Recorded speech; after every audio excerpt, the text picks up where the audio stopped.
closely intertwined with that you'll never. What's up, guys? How's it going? So today I wanted to do a different video, or different in terms of like I'm not going to be reviewing anything right now. So the Kingdom chapter, which I believe they were supposed to come out on Sundays, I'm not sure, I haven't looked into it why they haven't put out a new chapter, which is why I didn't do a review yesterday. There hasn't been a new chapter yet. I'm still waiting to see, but whenever the chapter comes out, I will be doing a review on it for Kingdom. For the 7 Deadly Sins, normally they come out on Mondays, but apparently I heard that the author has been going through some health problems and he had to go some kind of surgery. We don't know the details yet. I wish the author of the 7 Deadly Sins, I wish him a good and fast recovery. Hopefully he gets better and everything goes well with his surgery. New chapters won't be coming out until around January, mid-January I believe. So until that all passes and they start releasing new chapters, I will do the reviews on the 7 Deadly Sins. Boku no Hero Academia comes out Thursday, so expect a review then for Thursday. But yeah, in this video, what I want to talk about is more how I told you in the previous video that I wanted to make a more in-depth discussion about Kingdom and why I consider it like my favorite series that I read. This video will contain spoilers, and before I actually go in depth, if you haven't read the series and you don't want to be spoiled, I'm gonna give you all a little time to, I guess, stop the video and leave this video, just because I don't want to. If you don't want to get spoiled, don't continue watching. Maybe you should go read the series if you would like to, and then come back and enjoy the review. So I'm gonna give you all 3 seconds. So 3, 2, 1. So what I want to talk about for this video will be, I'll start off with, I guess, General's Ouki. I love that man. That man is a beast. And I really like the Coalition arc, which I will probably get into more detail. I might have to do 2 different videos on this because discussing both or all the things that I feel make Kingdom really, really good will probably take a while, so I'll probably do 2 videos. I will probably focus right now on the first half of Kingdom. So in the beginning of the series, once we get past the whole around 50 chapters or so, which is more like just setting up and the King Ace getting back his throne from his brother, his half-brother. But around chapter 50 or so, the main character Shin goes into his first campaign, which that is where Kingdom really starts to pick off, because this is where you actually see how war and tactics are going to be used in the series, and how Shin struggles with his 5-man squad. He's part of a 5-man squad at first. He's just a common foot soldier, and how they struggle to survive against almost impossible odds, and they make it and end up getting their achievements. But even though that war was really good, yes, it's just nothing compared to what happens later on. So when you get to that part of the series, that's when it really starts to pick up, and that's when you will start to truly see what Kingdom is about. But General Ouki, that man, he is definitely probably my second favorite character on top of Shin. Just, I really, really like this character. At first he seemed like he was going to be someone more, I guess, leaning towards the evil side. He seemed kind of untrustworthy. Like he just liked to kill things or liked to be at war fighting people.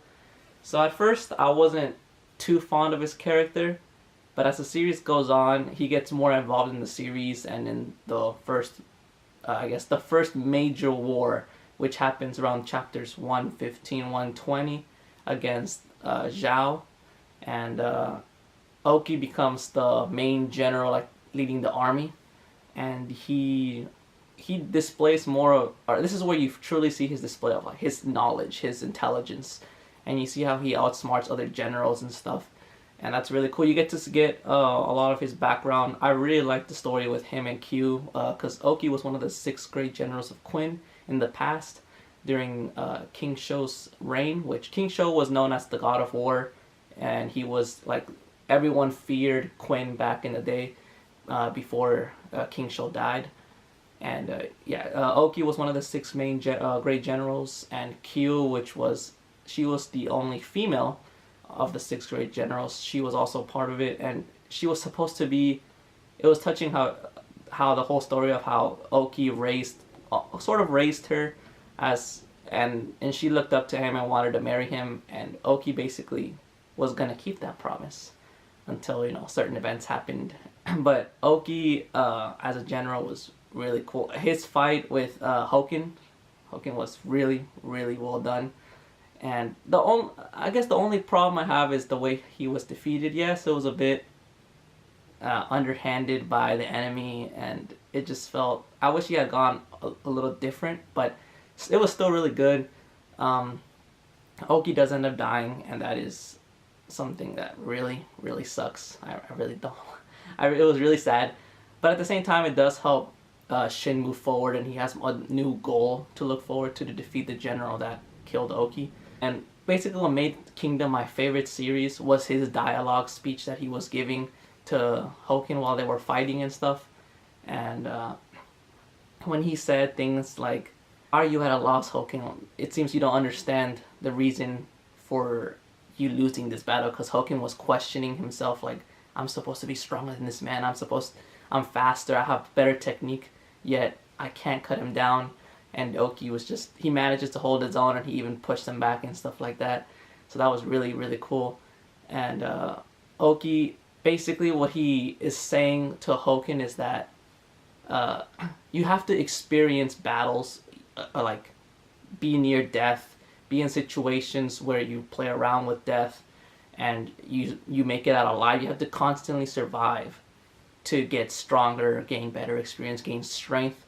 And Hoken, who was a hermit that basically secluded himself from society and just trained on his own in the wilderness, he doesn't really understand that being near death feeling that Ouki has, and the experience that Ouki has had before since I think he said he was 13.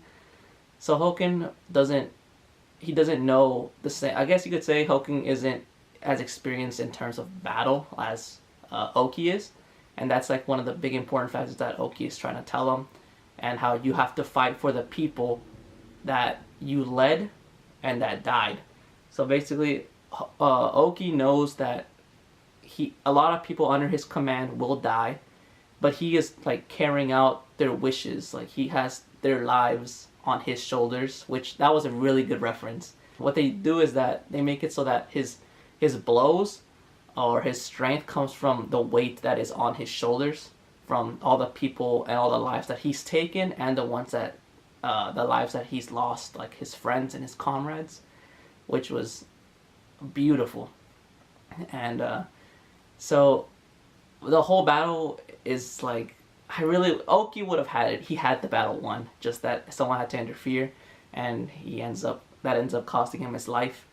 But before he dies, the whole thing with Ouki and how whenever he looked like he was defeated, he got stabbed through the chest by Hoken once the other enemy character interfered, and it looked like they were gonna have to surrender, and the Zhao were just gonna eliminate all the Quinn soldiers over there.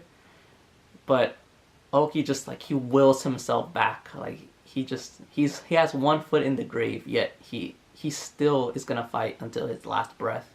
He basically tells his whole army like,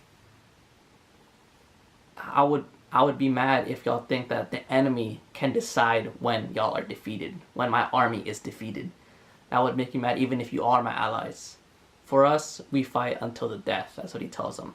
And the thing about also that happens in Kingdom a lot is that they have a lot of things where they use morale. Like the generals can raise the morale of armies. It's kind of like giving them strength indirectly. And that having morale is like a very big factor in wars, because that creates momentum, and being able to have momentum just makes it like you have win after win after win. So that's another good use of like how they use emotions and stuff in the series to get people to become, I guess, stronger and basically fight harder. But yeah, Ouki, he wills himself back from like dying. When no one believes him that he can actually defeat Hoken, it's like, first I will cut down Hoken first.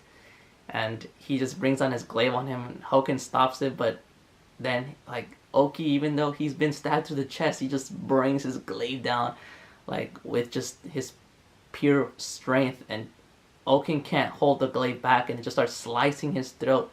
Dude, that was just so badass. So badass. Then you have the whole scene where Ouki shows Shin what it's like to be on a general's horse. He gives him the experience of what it feels like to be a general, the view that you can have, all the things you can see, which is also a really nice scene. How, because Ouki was basically like the mentor of Shin, even though he didn't actually directly teach him any actual fighting techniques. He did teach him what it's like to be a general, kind of give him a bit of experience, or basically showed him a little bit of what it means to be a general. And that was really, really nice how he showed him the view of the general on his horse while they were fleeing. And when he gave him his glaive, like, right before he died, that was so sad. So sad. I almost shed a tear for that man. Passing his glaive on to Shin, that was also really, I really liked that scene, really touching. And his whole speech of how he was, basically, the speech that he gave at the end before he died, that was also really, I guess you could say, nice on his part. And he tells everyone how even in these chaotic times, you don't really know what to expect, and there will always be people that will surpass the previous generation, which is basically what happens to Ouki. He gets surpassed by Reboku. And but yeah, just the whole scene with Ouki, everything that he did in the series, I really loved his character. I really liked how he taught Shin all that stuff, and how he basically took Shin under his wing for a little while. So that was really, really awesome. And yes, it sucks that he died, but at the same time, it does provide, like I said, character development for Shin, and it gives him a new goal to look forward to. So yeah, it was, all in all, even though I don't like that Ouki died, I do like, I still like everything that happened. It was all really well done. And Ouki, just Ouki, man. Ouki, he's just such a good character. But yeah, that'll basically probably be this review right now. This small review of Ouki, and basically it's not the first half, but it's close to the first half of what Kingdom is about. You know, just Shin's first campaign. How I mentioned that the first couple 50 chapters or so are basically introducing the characters and getting Ace the throne back. And yeah, after all the way up to the first campaign happens. There's like a bit of inner break where you just, there's no war, you kind of just have more character development for Ace, and then you have the first big war against Zhao with Ouki leading the armies, and all the stuff that transpires there, and then basically a new era being born, because Ouki, he was like the monstrous bird of Quinn, you know, he was one of the biggest, strongest generals out there, and Reboku basically announces his name to the world by killing Ouki. So he shows that he is stronger than Ouki was. And yeah, just, that's basically the first, I guess you could say maybe third of the series in a nutshell. But yeah, that's basically all I want to talk about for this quick review of Kingdom, and why I really, really like it. Just really good characters, really good fighting, really good use of strategy and tactics that was displayed in that first war. So yeah, guys, let me know what you think in the comments below. Let me know if you would like to give Kingdom a try. If what was your favorite part if you read the series, and I guess what other content you would like to see in the future, in future videos. Like I said, I will probably do another video discussing more on the Coalition arc, and probably, yeah, the Coalition arc most likely, because that arc was probably the best arc in the series, and one of the best arcs I've ever read. But yeah, guys, thank you very much, and I will see y'all for the next video. Peace. Devotion, empty